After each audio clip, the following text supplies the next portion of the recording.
Rosedale continued to stare at her in wonder, but the wonder took the turn she had least expected. But see here, if that's the case, it cleans you out altogether. He put it to her as if she had not grasped the consequences of her act. Altogether, yes, she calmly agreed. He sat silent, his thick hands clasped on the table. See here, that's fine, he exclaimed abruptly. Lily rose from her seat with a deprecating laugh. Oh no, it's merely a bore, she asserted, gathering together the ends of her feather scarf. Rosedale remained seated too intent on his thoughts to notice her movement. Miss Lily, if you want any backing, I like pluck, broke from him disconnectedly. Thank you, she held out her hand. Your tea has given me a tremendous backing. I feel equal to anything now. Her gesture seemed to show a definite intention of dismissal, but her companion had tossed a bill to the waiter and was slipping his short arms into his expensive overcoat. Wait a minute, you've got to let me walk home with you, he said. Lily uttered no protest, and they emerged from the hotel and crossed 6th Avenue again. As she led the way westward, Lily felt that Rosedale was taking contemptuous note of the neighborhood, and before the doorstep at which she finally paused, he looked up with an air of incredulous disgust. This isn't the place. Someone told me you were living with Miss Farish. No, I'm boarding here. I have lived too long on my friends. He continued to scan the blistered brownstone front, the windows draped with discolored lace. Then he looked at her and said with a visible effort, You'll let me come and see you someday. She smiled, recognizing the heroism of the author, to the point of being frankly touched. Thank you, I shall be very glad, she made answer, in the first sincere words she had ever spoken to him. Lily and Rosedale meet once more when he comes to visit her at the boarding house. Lily has lost her job at the milliner's shop and has no resources.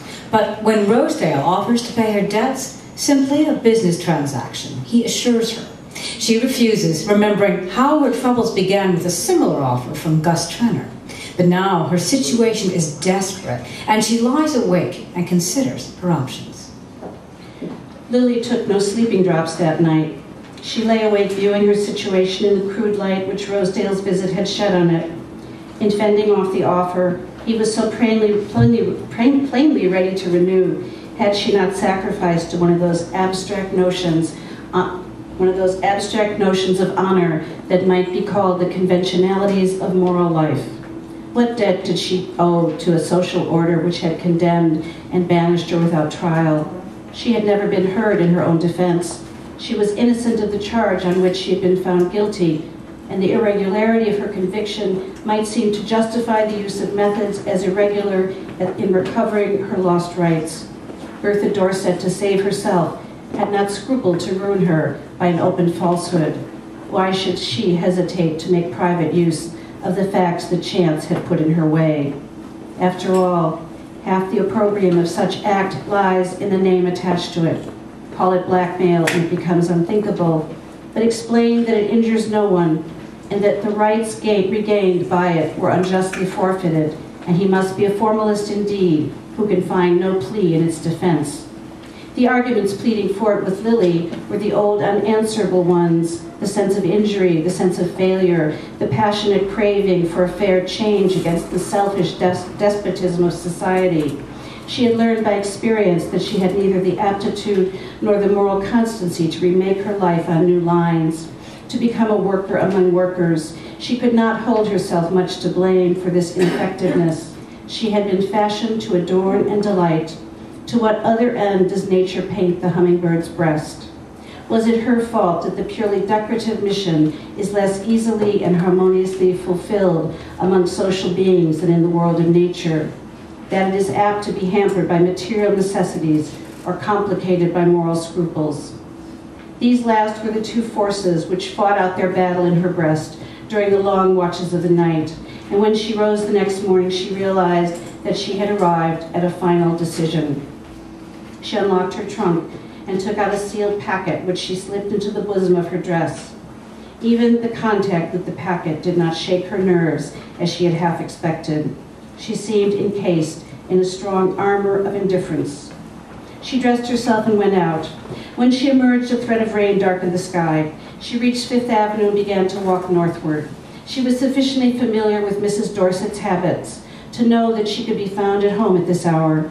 She might not be accessible to visitors, especially to a visitor so unwelcome, and against whom it was quite possible that she had guarded herself by special orders. But Lily had written a note which she thought would secure her admission. She had allowed herself time to walk to Mrs. Dorset's, thinking that the quick movement through the cold air would help steady her nerves, but her survey of the situation remained calm and unwavering. As she reached 50th Street, the clouds broke abruptly, and a rush of cold rain slanted into her face. She had no umbrella, and the moisture quickly penetrated her thin spring dress. She was still half a mile from her destination, and she decided to walk across Madison Avenue and take the electric car. As she turned into the side street, a memory stirred in her. The row of trees, the new brick and limestone house fronts, the Georgian flat house with flower boxes, were the setting of a familiar scene. It was down this street that she had walked with Selden that September day 2 years ago. A few yards ahead was the doorway they had entered together. The recollection loosened a throbbing of sensations. Longings, regrets, imaginings, the throbbing brood of the only spring her heart had ever known. It was strange to find herself passing his house on such an errand. She seemed suddenly to see her action as he would, and the fact of his own connection with it, the fact that to attain her end she must trade on his name and profit by a secret of his past, chilled her blood with shame. What a long way she had traveled since the day of their first talk together. Even then her feet had been set in the path she was now following. Even then she had resisted the hand he had held out. All her resentment of his fancied coldness was swept away in this overwhelming rush of recollection. Twice he had been ready to help her by loving her, as he had said, and if the third time he had seemed to fail, whom but herself could she accuse? Well, that part of her life was over. She did not know why her thoughts still clung to it. But the sudden longing to see him remained.